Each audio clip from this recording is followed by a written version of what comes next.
Buenas noches. En nombre del Comité Cultural damos la bienvenida a todos los socios, a los invitados que nos acompañan esta noche. Estoy llenando un puesto de ausencia, el doctor Fernando Bernal, que es miembro de la Junta Directiva normalmente y es también del Comité Cultural, normalmente hace esta presentación. Hoy no nos acompaña, entonces doy en nombre del comité la bienvenida a una conferencia más que siempre destaca toda esa actividad cultural que lleva adelante el Club El Nogal. Esta noche tenemos la conferencia Mitos y Verdades de nuestra herencia hispánica. Nos acompañan hoy los dos conferencistas que harán parte de esa temática de diálogos que se acostumbra aquí en el Club El Nogal. El doctor Pablo Victoria, miembro de la Junta Directiva y socio desde hace muchos años de este prestigioso club, y el profesor Bernardo Bulla, filósofo, matemático, ingeniero. Ya tuvimos la oportunidad de tenerlo aquí en otra magnífica conferencia sobre filosofía. Muchas gracias, doctor Bulla, por aceptarnos la invitación. El Comité Cultural quiere abrir estos nuevos espacios para que otros conferencistas y otros temas enriquezcan la vida cultural del club. Doy muy especialmente la bienvenida al doctor Luis Fernando López, presidente de la Junta Directiva del Club El Nogal, quien tendrá a cargo la presentación formal de esta conferencia de los conferencistas y en nombre de la Junta dará la bienvenida a todos los que nos acompañan esta noche en esta actividad. Doctor López. Muy buenas noches a todos, a nuestro querido conferencista, a nuestro panelista invitado, a los socios invitados esta noche, donde tendremos una nueva expresión cultural de aquello que es tradicional en el club y que no en vano ha llevado a conocerlo como el Club de la Cultura. Hoy nos acompaña un socio directivo y estudioso de estos temas, por lo cual tenemos un triple regocijo. Tratar el tema de España en América no es tarea fácil, sobre todo cuando existen tantos prejuicios y preconcepciones de lo que fue su papel conquistador y civilizador. Harto difícil resulta despojarse de estas vestimentas políticas e ideológicas para aproximarse a unos planteamientos que a muchas personas les resultarán novedosos, sin duda fruto de juiciosas investigaciones y reflexiones históricas.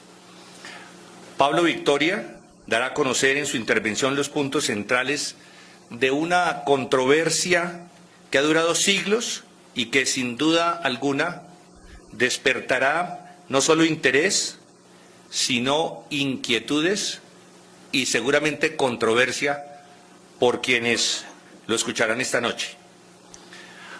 Hablará sobre si las colonias españolas lo fueron realmente en sentido inglés, francés, holandés o en el sentido portugués de la palabra. Incursionará en los terrenos de la leyenda negra tejida contra España, sus orígenes y consecuencias. Nos hablará de la Inquisición y sus efectos en Europa y en América.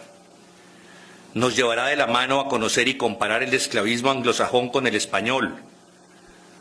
Nos adentrará en el nivel de vida existente bajo la presencia española y después de ella, y por descontado nos hablará sobre el recurrente tema de la discriminación de que las autoridades españolas ejercían sobre los criollos.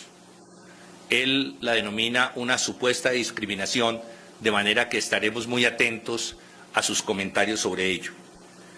Todo eso lo hará con cifras en la mano.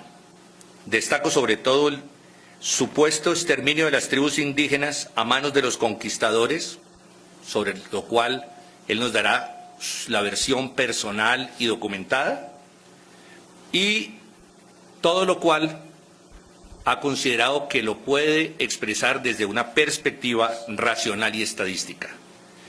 Este es, pues, el contenido general de la conferencia que hoy nos presenta nuestro socio Pablo Victoria y que deberá ser, así lo esperamos, de gran interés para nuestros socios del club e invitados. Una investigación de importante contenido histórico. Sin más preámbulos, doctor Pablo, le doy la bienvenida. Gracias, presidente.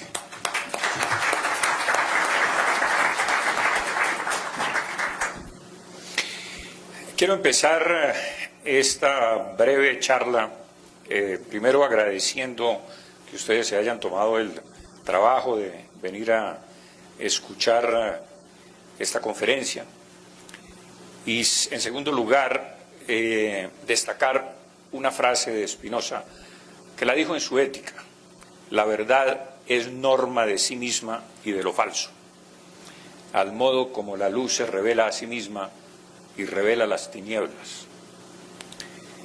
Y yo pienso que esta frase es importante, trascendental, porque lo que se ha dicho sobre España a lo largo de los siglos es casi totalmente falso.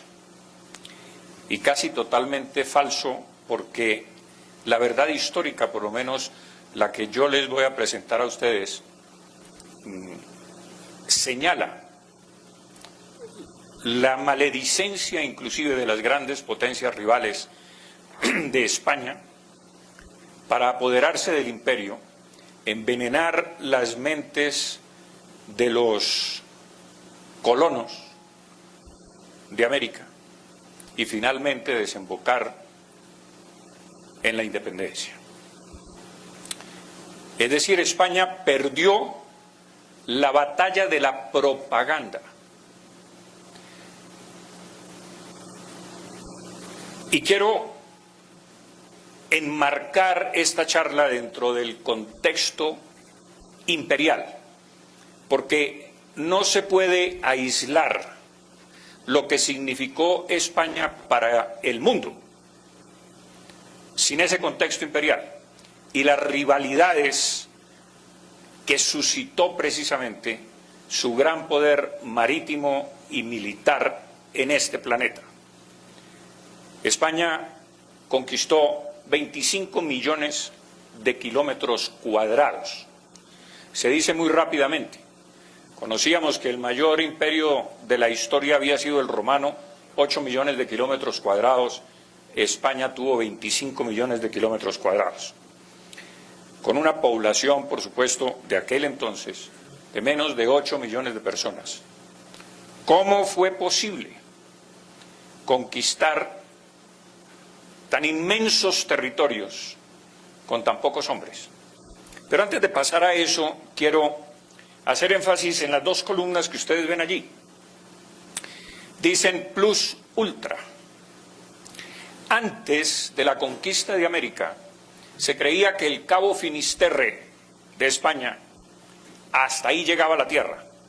Y los españoles en sus escudos ponían non plus ultra, no hay más allá. Este es el fin de la tierra. Cuando se descubre América, cambian sus símbolos con plus ultra, hay más allá. Pero además esas dos columnas tienen una simbología adicional, y es que si ustedes las juntan y envuelven las dos columnas con una S de esos dos leyendas, con esas dos leyendas y una S, es el signo pesos, pero es también el signo del dólar, porque el dólar, quiero que ustedes sepan, era una moneda española. Y ese es el escudo con el águila bicéfala de Carlos I de España y V de Alemania, el quinto emperador que España le da al mundo. España dio 5 emperadores, que es el país que más ha dado emperadores en el mundo. El imperio español en América, como lo pueden observar ustedes, abarcaba grandes territorios, lo que es hoy Alemania, lo que es Austria y gran parte de Italia. por supuesto las Islas Baleares, Córcega, Cerdeña, Nápoles, Malta, Sicilia.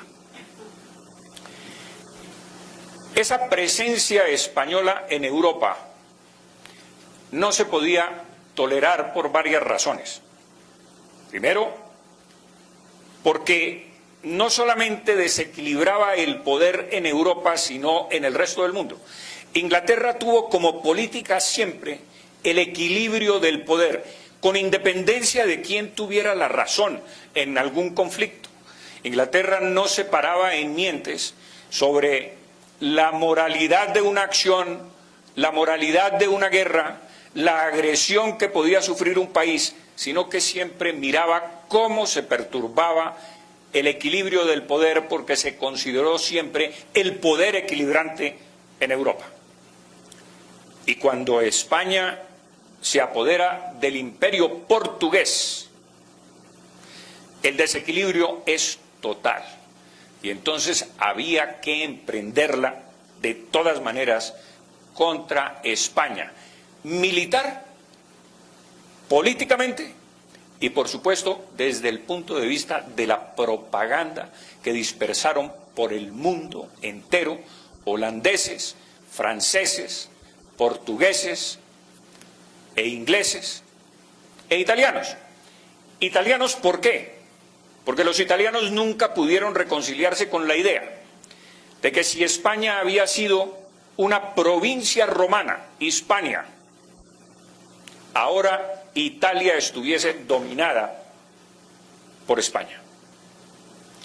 Por supuesto, el saco de Roma tuvo mucho que ver en eso, con la guerra propiciada inclusive por Francia y por el Papa Clemente VIII. España conquistó de nuevo o aplastó los ejércitos italianos, por supuesto, con la orden de Carlos I de que cuando derrotara al Papa se le arrodillara y le pidiera perdón. Vemos aquí que Brasil ocupaba solamente esta parte del continente. Luego, después de la independencia, Brasil cayó sobre el resto de tierras españolas. Nosotros perdimos alrededor de 1 millón de kilómetros cuadrados de este país por ser muy blandengues y muy diplomáticos, como lo hemos sido más o menos siempre. Concedimos, concedimos y cedimos hasta perder 1 millón de kilómetros cuadrados. Como ven ustedes, el imperio español se extiende, pero en esta diapositiva vemos cómo España ocupa los territorios portugueses y se extiende hacia el oriente asiático. Todavía hay islas, por supuesto, las Islas Salomón, etcétera, con nombres españoles.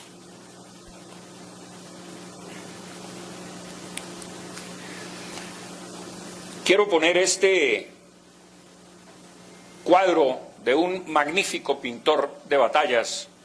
Lo conozco personalmente. Yo pienso que es el mayor pintor de la historia de España, de todos los tiempos. Es Ferrer Dalmau, es especialista en batallas y tiene los cuadros más espectaculares. Y pinta esto que es la batalla de Empel, donde ocurre lo que él llama, o lo que los historiadores llaman, un milagro, que es que los españoles estaban absolutamente rodeados por las tropas y por la armada holandesa. Y esa noche, o ese día, encuentran en el fango, en el barro, la imagen de la Inmaculada Concepción, la sacan del barro, la limpian, y esa noche se congela donde estaba el mar y el río, donde estaba la armada holandesa, y los españoles pueden atacar la armada holandesa y ganan la batalla. Por eso el almirante Hollack dice: Dios es español. Y los italianos decían también algo muy parecido, porque estas tropas, que son los tercios de Flandes, fueron invencibles en Europa durante 200 años.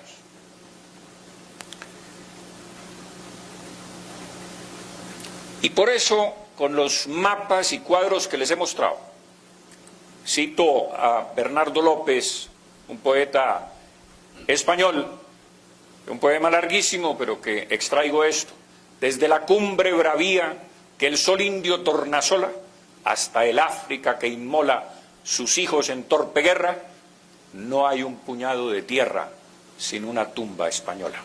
Y eso es perfectamente cierto. Por eso le llamaban el imperio donde no se ocultaba el sol.